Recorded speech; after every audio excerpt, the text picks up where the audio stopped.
que eu já preguei outros dias, um outro dia, eu não sei se foi numa quarta-feira, se foi um domingo.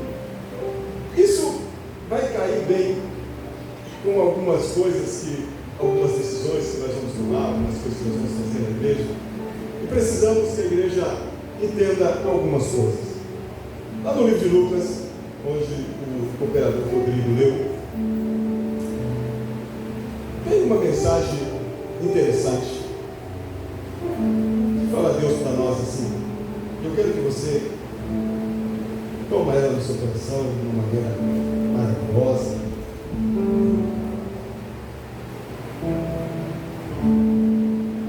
Que fala sobre o vinho novo, né?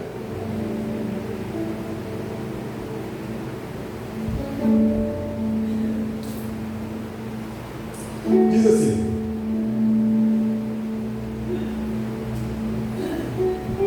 eu vou ler a partir do versículo 36, para que a gente entenda o contexto. Fala assim: disse essa parábola. Essa aqui é uma parábola, uma história com a finalidade de ensinar algo real para os seus discípulos.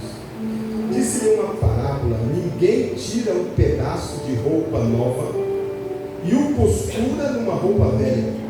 Se fizer, essa romperá nova e o remendo não se ajustará com a velha. Paralelamente, Jesus conta outra parábola, uma irmã, parábola parecida com um adendo mais, com um ensinamento mais para nós. Então ele continua no versículo 37. E ninguém põe vinho novo em recipientes de couros velhos. Se fizer isso, o vinho novo romperá os recipientes, será derramado, e os recipientes se estragarão. O vinho novo, porém, deve ser colocado em recipientes de couros novos, e ambos juntamente se conservarão. No versículo 39 vem aqui uma ironia. Aparentemente, já vi alguém pregando, dizendo, não, e de verdade aqui é uma ironia, um ensinamento irônico para nós aqui. Diz assim: e ninguém, você tem um ditado que se usava na época de Jesus, principalmente entre os religiosos: e ninguém tendo bebido o vinho velho, prefere o novo, pois diz, o velho é melhor. Vou ler uma vez mais. E ninguém tendo bebido o vinho velho, prefere o novo, pois diz, o velho é melhor. Mas a gente fala, puxa, mas o velho é melhor. Bom, estava meditando um pouquinho na palavra, até fiz os slides ali. Vinho novo, vida renovada. Então temos como base Mateus 9:16 a 17, Lucas 5:35 a 39, fala sobre a mesma coisa. Eu estava olhando aqui no versículo 36, onde nós lemos sobre a parábola, a primeira parábola que Jesus conta. Ele fala sobre uma roupa nova que se rasgou, ou uma roupa velha que se rasgou e se colocaram sobre o remendo, sobre essa rasura, ou sobre essa parte rasgada da roupa, um remendo. Isso se usava muito na roça, antigamente, lembra? Que apareciam pessoas tachadas assim, né? Rasgava a calça, aí colocava um remendo, né? Tinha muito isso antigamente, se colocava um remendo. E eu lembro que se colocava remendo grande, porque aquilo ali ia rasgar, ia ter problema. Nós temos um costume de dizer que sempre que você que tem carro vai corroborar com isso, que carro, quando você coloca uma peça nova em um carro velho, a peça nova estraga a outra peça. Sempre assim, você arruma aqui, aí quebra o outro lado. Aí você arruma o outro, quebra o outro. É que nem nós depois dos 40 anos, irmão. Se você levantar depois dos 40 sem dor alguma, ou você está no céu ou você está no inferno. Está morto. Depois do 40 você levanta sempre com alguma dor. E a dor nossa vai passando, né? Tem dia que está numa perna, aí no outro dia vai para a outra, aí sai da perna, vai para as costas, sai das costas e vai para a cabeça. Sempre está por aí rodando as nossas vidas. Depois dos 40 isso é normal. E sempre que você tenta fazer alguma coisa, piora a outra. É igualzinho pessoas que tomam remédio. Tem pessoas que tomam remédio para dor, aí ele tem que tomar outro remédio para combater um efeito que o remédio da dor está causando. Aí para ele tomar o efeito, o remédio que está aliviando o efeito do primeiro remédio, ele tem que tomar outro remédio para o estômago, porque está trazendo queimação. Aí ele tem que tomar outro remédio para combater o remédio do estômago, que está causando problema no intestino. E assim sucessivamente, como você vê, você está tomando 6, 7 remédios sucessivamente. O que Jesus Cristo estava querendo dizer para nós e que ensinamento ele estava querendo trazer para as nossas vidas? O pano novo não pode ser apenas um detalhe sobre o velho. O problema aqui, irmão, era que os fariseus e os saduceus da época, eles estavam habituados com os rituais e as liturgias da lei, porque a lei era se dividir em 3 partes: era a lei cerimonial, a lei civil e a lei moral. Então a lei não era somente uma lei, era 10 mandamentos, e de cada dentro desses 10 mandamentos tinha subtópicos que chegavam a 600 mandamentos. E daqueles 10 era uma forma resumida dos 600 mandamentos que haviam. Então a lei que foi abolida por Jesus não foi a lei moral e nem a civil. A lei civil é: não codiciarás as coisas do próximo, não desejarás as coisas do próximo, não será falar mal testemunho. A lei moral é sobre propriedade, sobre o gado do outro. A lei civil. Mas a lei cerimonial, essa foi abolida. Por que essa lei cerimonial foi abolida? Porque quando Jesus Cristo veio, toda aquela simbologia ou cerimônia que havia no tabernáculo e no templo, era simbolizado, era apontando Jesus. Então o tabernáculo estava lá, como o templo também, era dividido em 3 partes. A primeira parte, que era a parte aberta, tinha uma só porta. Essa só porta simbolizava Jesus Cristo com uma única porta. Quando passava-se a porta, tinha um altar de sacrifício, onde se matavam os animais, as ovelhas, os bodes e os gados que eram oferecidos em relação ao pecado do povo. Ali simbolizava Jesus Cristo como o nosso sacrifício. Depois do altar de bronze estava a pia de bronze cheia de água, simbolizando Jesus como água viva, como uma palavra que nos limpa. No segundo ambiente, que era o lugar santo, que tinha 4 cortinas na frente, simbolizando Jesus Cristo como o Evangelho vivo. Passava as 4 colunas, os 4 véus que entrava, e tinha 3 elementos ali no lugar santo: era a mesa de pães, o candeleiro de ouro e o altar de incenso. Os 3 apontavam a Jesus. O candeleiro de ouro simbolizava Jesus como a luz do mundo. A mesa de pães simbolizava Jesus como o pão vivo que desceu do céu. O altar de incenso simbolizava Jesus como nosso intercessor. Tinha uma terceira cortina, uma segunda cortina, e dentro dessa cortina estava o Santo do Santo, onde estava a arca, e sobre a arca estava o propiciatório, onde estava a chaminha junto, chamada Shekinah, a presença de Deus, simbolizando Jesus Cristo como nosso Senhor e Salvador, Rei dos Reis, Senhor dos Senhores, o Deus Todo-Poderoso. Todo aquele ritual de limpeza, todo aquele ritual de pureza, todo aquele ritual de formalidade, de ortodoxia, de eclesiologia, tudo aquilo que se mostrava, se terminava simplesmente em rituais que apontavam para Jesus. Quando Jesus Cristo veio, ele não aboliu a lei moral e nem a cívica, ele aboliu a lei cerimonial. Você hoje já não precisa vir mais com um cordeiro para a igreja, você vem com a sua oferta, você vem com o seu dízimo, você não precisa mais vir com uma pomba, os que menos têm, ou com um cordeiro, aqueles que são classe média, ou com um boi, aqueles que são pessoas ricas, ou aquele que não tem nada, um pouquinho de farinha. Todos tinham que comparecer diante do Senhor, apresentar-lhe alguma coisa. Todo esse ritual se acabou em relação aos alimentos. Esse animal com o pé fendido você come, esse com escama você não come, esse que faz isso você come. Isso acabou. Por isso que quando Pedro é chamado para ir à casa de Cornélio, ele vê um lenço que desce com todo tipo de animais. Diz que tinha todos os tipos de animais. E vem uma voz do próprio Deus e diz assim: Pedro, mata e come. O que falou Pedro para Deus, irmão? Olha o que a religião faz conosco. Olha o que a religião faz com as nossas vidas. Nós temos que ser honestos como pastores e entender que muitas coisas que nós fazemos na igreja hoje não são doutrinas bíblicas. São mandamentos puramente humanos, não tem nada a ver com Bíblia. Porque alguém me ensinou assim, eu faço assim, aprendi assim, vou morrer fazendo assim. Aí Jesus Cristo começa nesse contexto a ensinar. Porque quando nós pensamos assim, o mesmo Deus falando conosco, nós dizemos para Deus assim: Deus, eu nunca comi coisa comum e suja como o Senhor está me mandando comer. Varão, mas se é Deus que está te mandando comer, mata e come.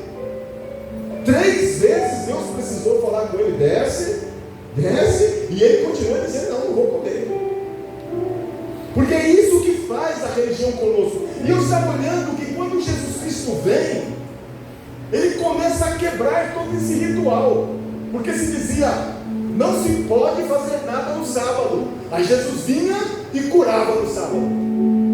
Não, mas não se pode comer ou trabalhar no sábado. Aí Jesus vinha e os discípulos iam na lavoura, arrancavam espigas e comiam.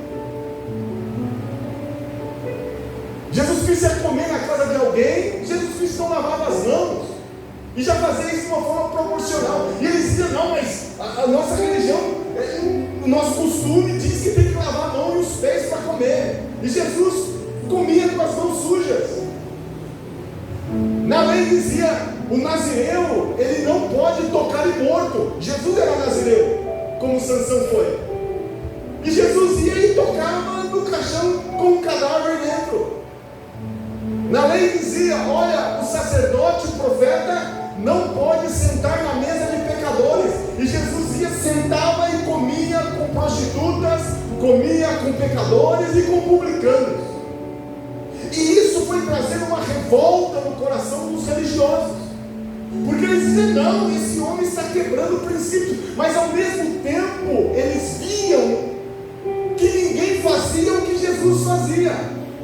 Jesus curava, Jesus abria os olhos aos cegos, Jesus multiplicava pães. Inclusive alguns dos fariseus disseram assim: olha, nós temos que tomar cuidado, porque ninguém pode fazer o que esse homem faz se Deus não é com ele.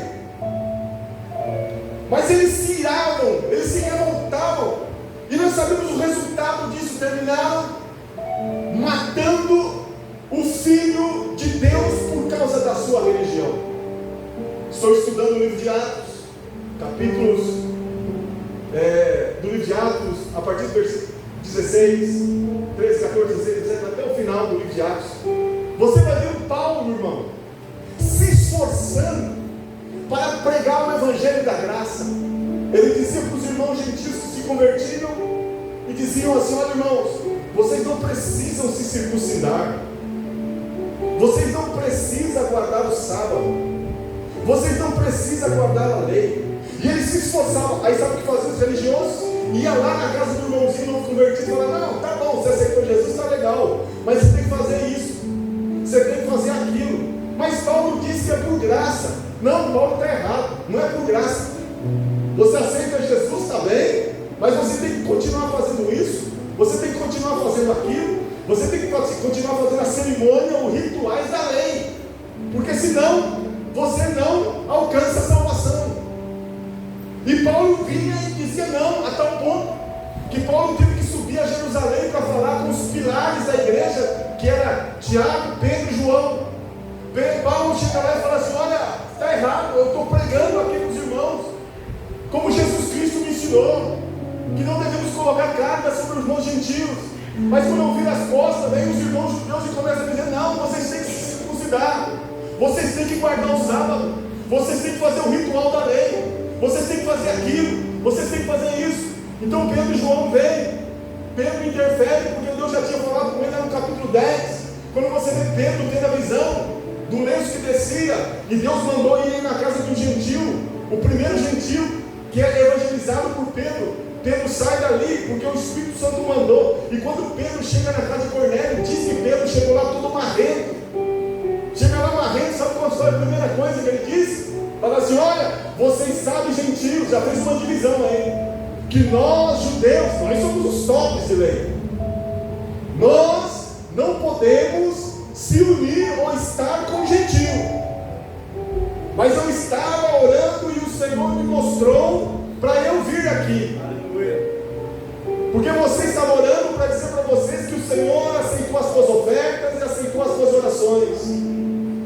Então Cornélio falou assim, ele fala para Cornélio: bom, agora fala para mim, por que você me mandou vir aqui?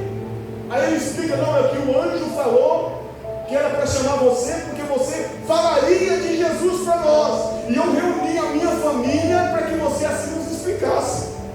Então Pedro vem e começa a falar: esse Jesus que nós o matamos, o penduramos no madeiro, ele ressuscitou e Deus fez dele Senhor e Cristo. No meio da mensagem de Pedro, o Espírito Santo falou assim: para que Pedro não estrague com a sua religiosidade esses novos convertidos gentios, o Espírito Santo caiu sobre ele no meio da mensagem de Pedro. A mensagem de Pedro se acabou, não precisa falar mais nada, já falou o suficiente, não estrague.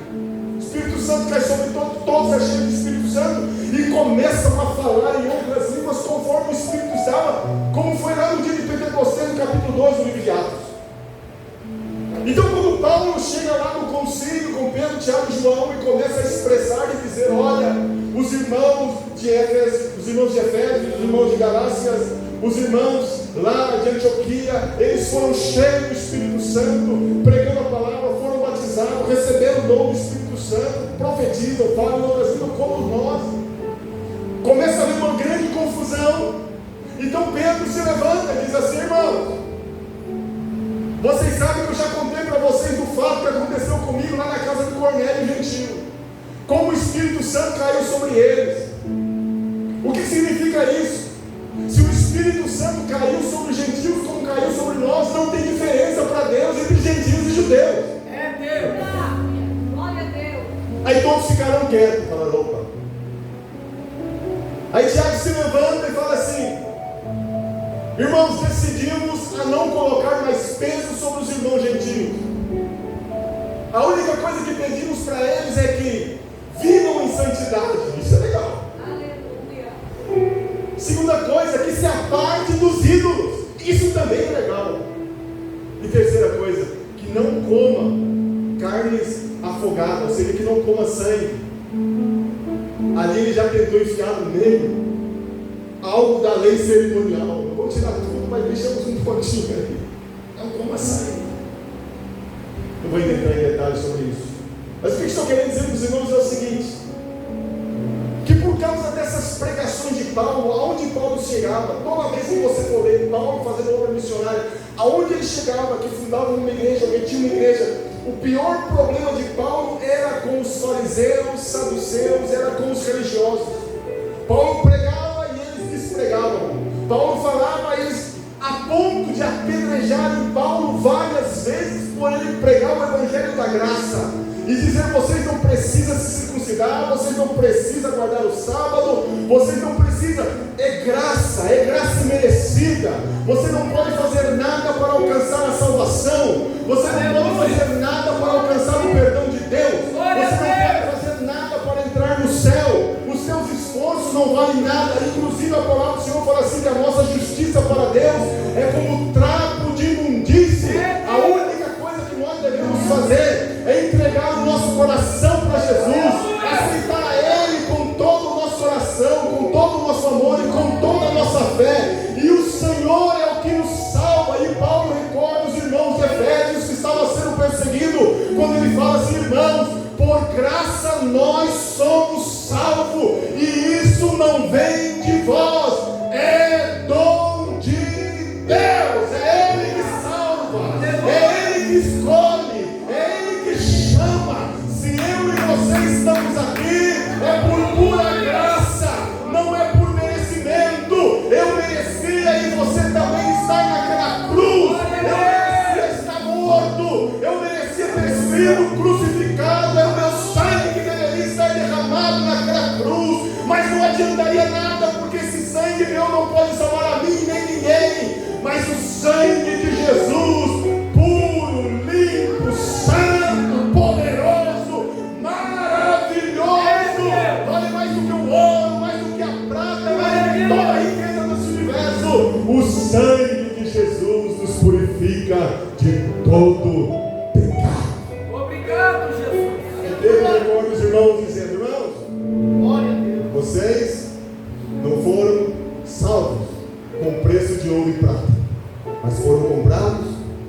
sangue precioso do nosso Senhor e Salvador Jesus Cristo. Então a luta de Paulo era essa, que terminava, irmão, enfiando Paulo numa prisão, e terminaram matando a Paulo. Quem matou Paulo foi pelas mãos dos judeus, mas na verdade quem matou foi os próprios judeus religiosos da vida. Então, em primeiro lugar, o problema era esse: os judeus queriam colocar remendo novo em um pano velho. Deus não aceita, Jesus não aceita esse remendo nas nossas vidas. Ou Ele nos dá umas vestiduras novas, mas jamais colocará remendo em nós. O que eles queriam fazer na lei? Eles diziam assim: tá bom, a gente aceita Jesus, mas Jesus vai ser mais um acessório, vai ser um ponto mais, vai ser um tópico mais da lei. E Jesus com Paulo disse: não, ou é tudo ou é nada. É uma nova aliança, é um novo tempo, é um novo recomeço. Mas ele diz: não, nós queremos só tapar algumas brechas, alguns buracos na nossa vida religiosa. Jesus, Ele exige o trono, não um espaço ou um remendo.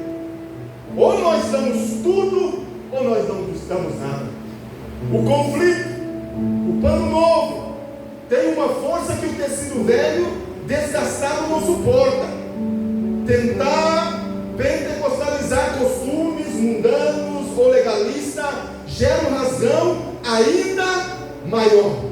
Não adianta ter fogo no culto, pano novo, se o caráter continua no velho. A vida com Deus é reforma, não é reforma estética, é uma nova criação em Cristo Jesus.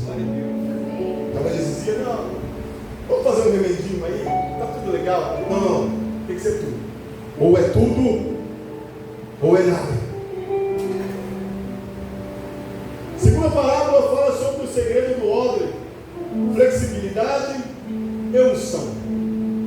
O que acontecia? Eu coloquei ali mais ou menos um odre velho. O odre, para que os irmãos se contextualizem, era feito de couro de cabra. Pegava a cabra, matava, tirava lá tudo que tinha que tirar, limpava o couro e fazia tipo uma bolsa, um saco. Costurava bem, furava, vendava bem e colocava o suco da uva. O problema é que quando colocava o suco da uva, esse suco da uva, para se tornar vinho, ele precisa fermentar. E esse fermento, ele causa expansão, ele causa borbulhas, ele causa pressão. Então se colocava o vinho novo em odres novos. Se colocasse o vinho novo em odres velhos, o novo despedaçaria o velho. Então Jesus explica essa parábola para eles: olha, não se pode colocar vinho novo em odres velhos. É necessário colocar o vinho novo no odre novo, porque ambos se juntam e pela flexibilidade do couro novo se expande, e o vinho novo não estoura o odre, mantém-se juntos, se preservam juntos. O que queriam fazer os fariseus? Eles queriam o novo de Deus, mas queriam colocar dentro dos odres velhos que eles o tinham.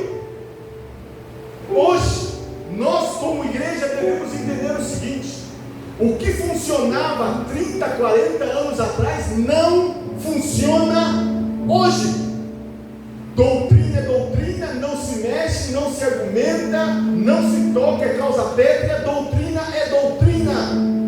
Mas a maneira que nós vamos expandir, que vamos aplicar, que vamos evangelizar, está totalmente diferente. Hoje, esse evangelismo que a gente fazia na rua, de ficar gritando na praça, xingando os outros, hoje não funciona. Hoje, se você sair na praça e começar a gritar e falar que a pessoa é prostituta, que a pessoa é idólatra, querer quebrar o santo dos outros, você vai preso. Hoje as leis mudaram. A forma que nós falamos, a forma que nós pregamos, a geração que hoje nós estamos, porque tem gente que não gosta disso. É uma geração diferente, que fala diferente, que pensa diferente, que imagina as coisas diferentes, com facilidades que hoje nós não temos. Se você conversa com o médico, doutor, o senhor está usando os mesmos aparatos de 30 anos atrás? Não. Outro dia eu falei com ele, Eliel, a ferramenta sua de trabalho é aquele tipo ainda? Eu falei, não, isso aí não faz tempo, pastor. Eu estou naquela época ainda do 38, já está em outra versão, já mais avançada. Os aviões que se faziam em Embraer 30 anos atrás, se voa hoje, está pelos cantos aí do mundo. A tecnologia avançou, a medicina avançou, as coisas mudaram. Mas nós continuamos muitas vezes como os fariseus. Não, eu aprendi assim, me ensinaram assim, e assim tem que ser. Aí a gente começa a ficar rabugento, intrigueiro, briguento, porque a gente não quer o novo. Não, tem que ser assim. Não é assim, não é assim. É o que o Senhor está nos ensinando. O Senhor está nos ensinando o seguinte: olha, eu quero irmão, Deus gosta de coisa nova, irmão. Ó, quando você entrar no céu, Deus vai te dar um nome novo. O Senhor vai nos dar um cântico novo. João fala: eu vi um novo céu e uma nova terra. O Senhor vai fazer tudo novo. Deus é um Deus de coisas novas. Era essa a perseguição de Jesus e essa era a perseguição de Paulo. Tentar dizer para ele: não vai funcionar o novo meu dentro desse odre velho. Nós precisamos mudar. Agora, como se muda isso? Porque o odre, quando ele fica velho, ele racha, porque ele se expandiu, e pelo uso ele começa a ficar ressecado. E o que tem que se fazer? Se perde, se joga fora? Não, fazer um odre como esse era caro. Então tinha um segredo para a renovação do odre.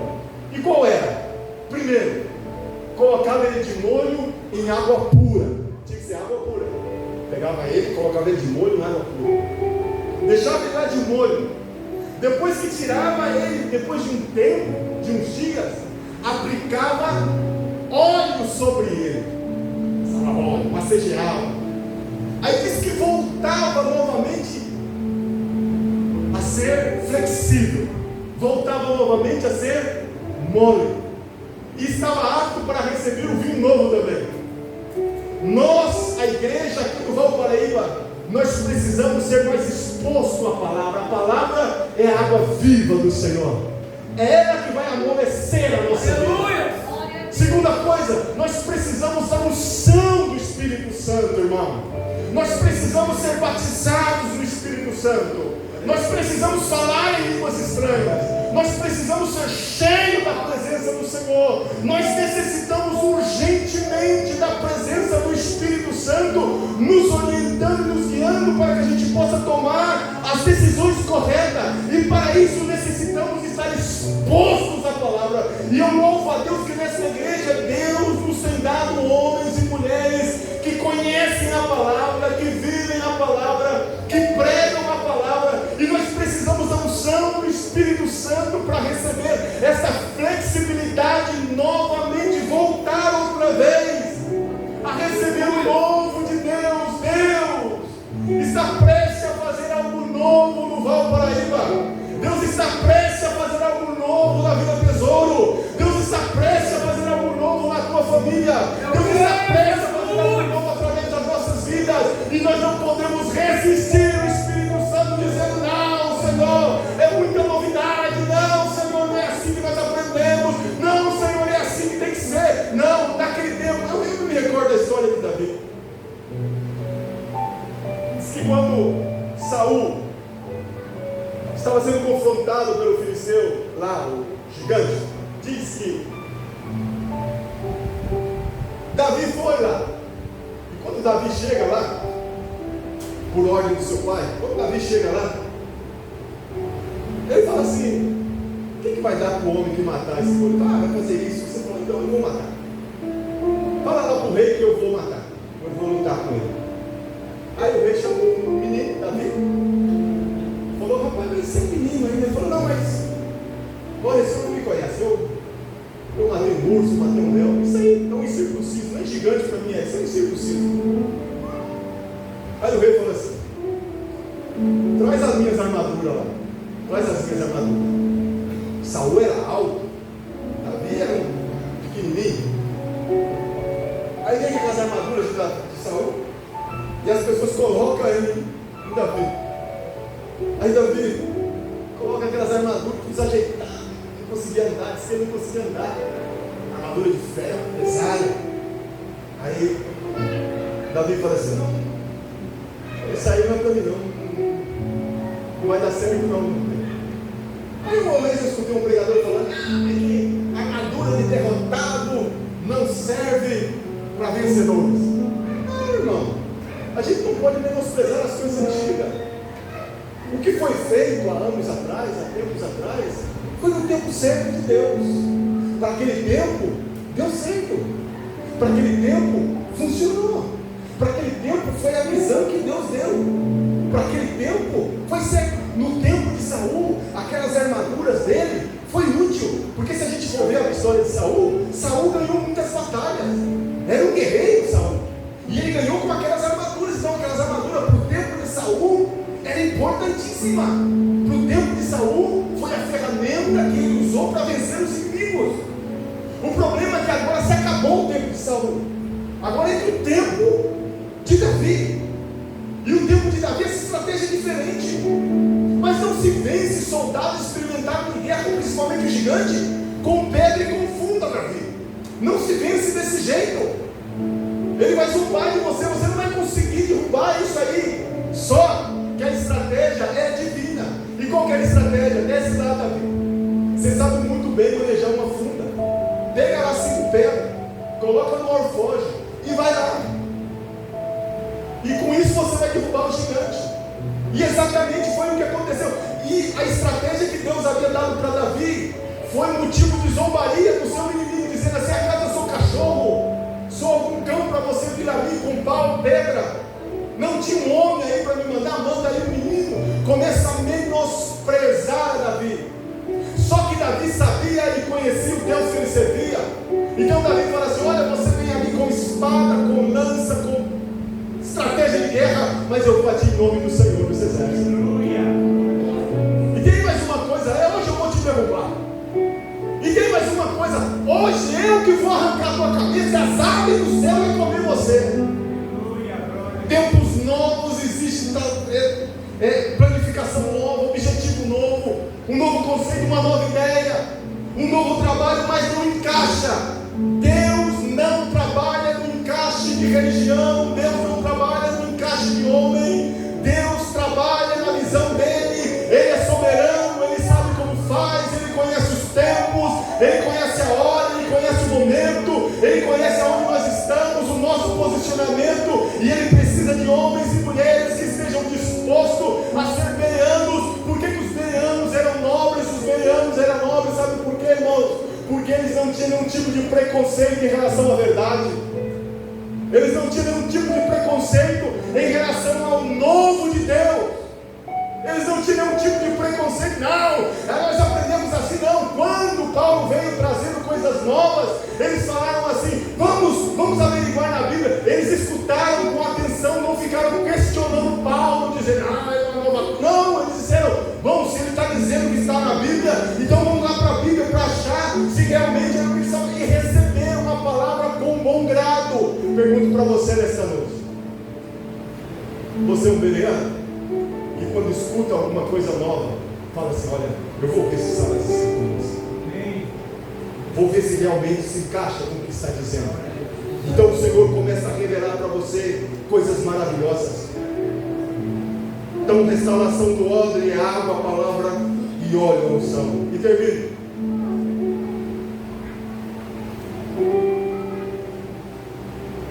Metanoia. O que é metanoia? A palavra metanoia simboliza ou significa arrependimento. arrependimento ou metanoia não é simplesmente, irmãos, um arrependimento ou um remordimento ou um remorso. Assim eu não vou fazer mais, sentindo mal porque eu fiz isso. Não, metanoia é uma mudança de mentalidade. É você mudar a tua mentalidade. Metanoia é você fazer uma conversão. Você está indo para lá, você faz uma conversão e volta. Arrependimento é um abandono total de uma prática, uma mudança de mentalidade, mudar a mente, estar aberto para que o Espírito Santo mude a tua mentalidade. Metanoia vai além do remorso. Explicar que metanoia é mudar o sistema operacional da nossa mente, é sair da justiça própria para a dependência total da graça. Nós devemos aprender a vencer a nostalgia. Ai que nosso tempo, inclusive até eu já falei isso. Ai que nosso tempo já era, irmão. É que em meu tempo, os meus pais me criaram assim. Porque o meu pastor era assim. Lembra aqueles pastores? Eu lembro dos pastores que tinha antigamente.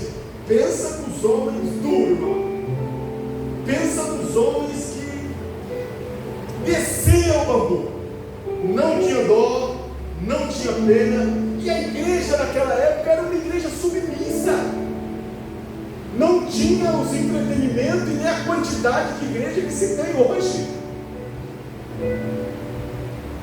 Era algo absurdo de falar coisas. Quantas vezes eu vi pessoas passando na frente aqui para pedir perdão porque cortou a franja do cabelo, porque rapou a perna, porque rapou o sovaco.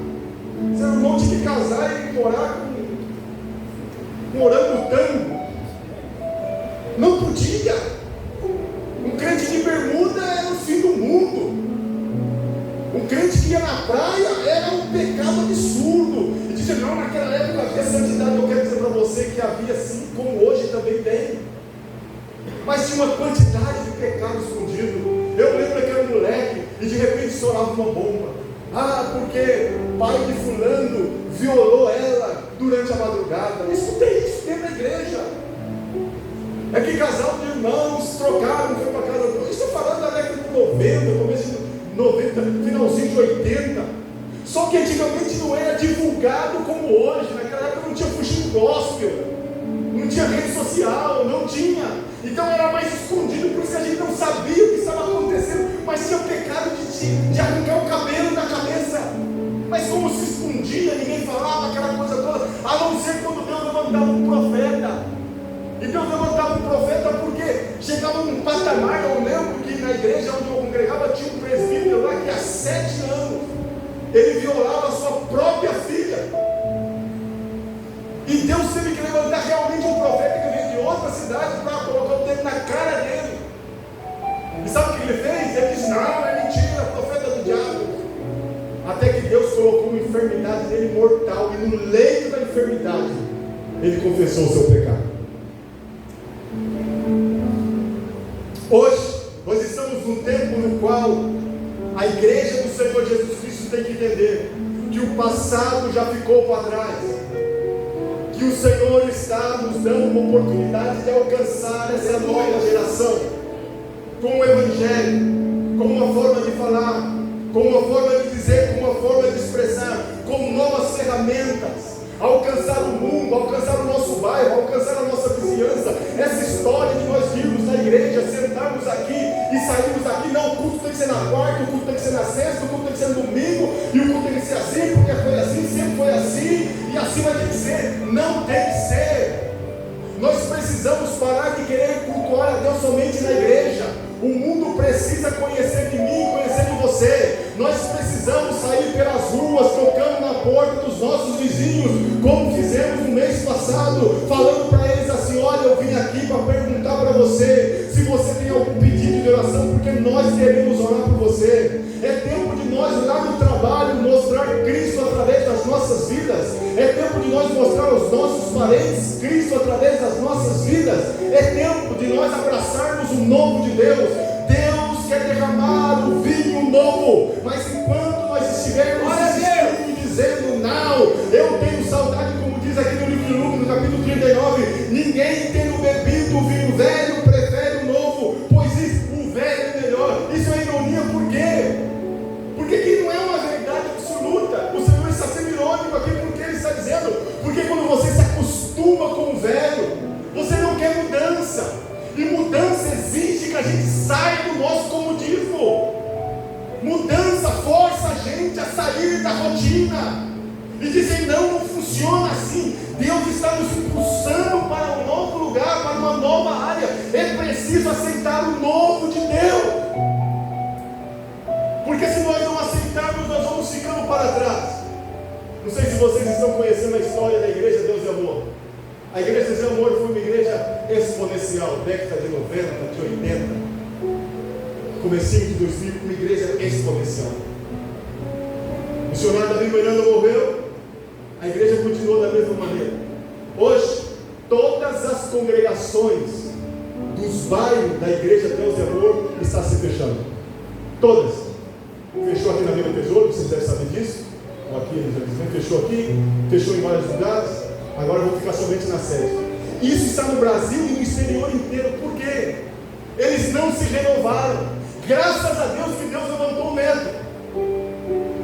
Davi Júnior se levanta, vai lá de um lado da igreja, levanta outra igreja com os jovens da igreja, porque estava se perdendo os jovens. Então ele fala: não, nós precisamos mudar o ritual, nós precisamos mudar o formato para alcançar essa geração. Hoje, nessa igreja que ele abriu do lado da igreja, porque é um galpão imenso, vários pavilhões que tem no Deus e Amor, está se reunindo entre 5 e 6 mil pessoas por culto lá. E a maioria é uma geração nova, que está sedenta por Cristo. Mas quando a religião começa a dizer: não, não, é assim que se faz, é assim que tem que ser. E nós temos que ser honestos que muitas coisas que foram pregadas no culto não era doutrina, era simplesmente mandamentos humanos, que traz escravidão, que traz sufoco, que não traz libertação. Então nós precisamos mudar a nossa mente. O perigo de dizer que o vinho velho é melhor. Cuidado com o saudosismo que impede de ver o que Deus está fazendo hoje. O avivamento dos pais foi para os pais. Nós precisamos do vinho novo de hoje para a geração de hoje.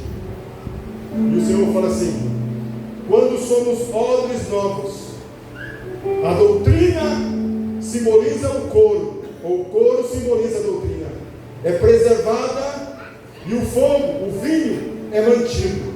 O equilíbrio entre ordem e adoro. Quando se coloca o vinho novo de Deus no odre novo, ambos se conservam. Nós aqui, a igreja do Valparaíba, nós precisamos entrar nessa visão. Que visão? Nós estamos no século 21.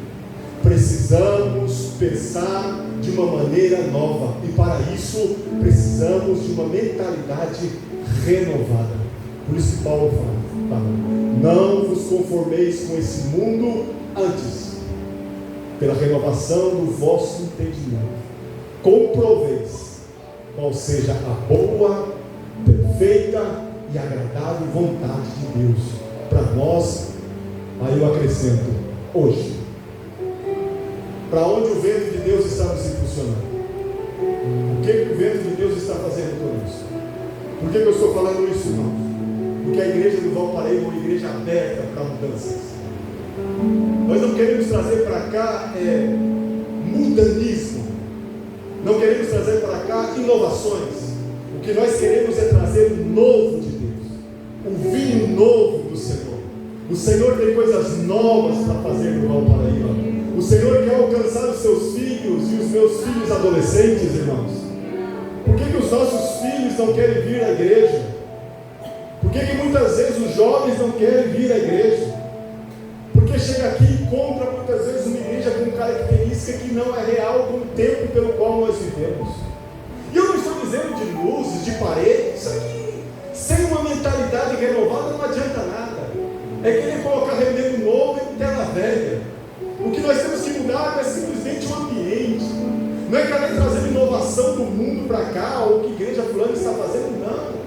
Essa aqui é uma visão que Deus está dando lá para o nosso pastor André, e nós irmos, porque a visão do pastor foi o seguinte: Eliseu, nós estamos muito dentro da igreja. Eu falei, pastor, eu concordo plenamente com o Senhor. Tudo que nós fazemos é para crente. Eu falei, concordo plenamente com o Senhor. Inclusive eu tenho um seminário chamado Sal Fora do Saleiro, que eu ensino sobre essas coisas.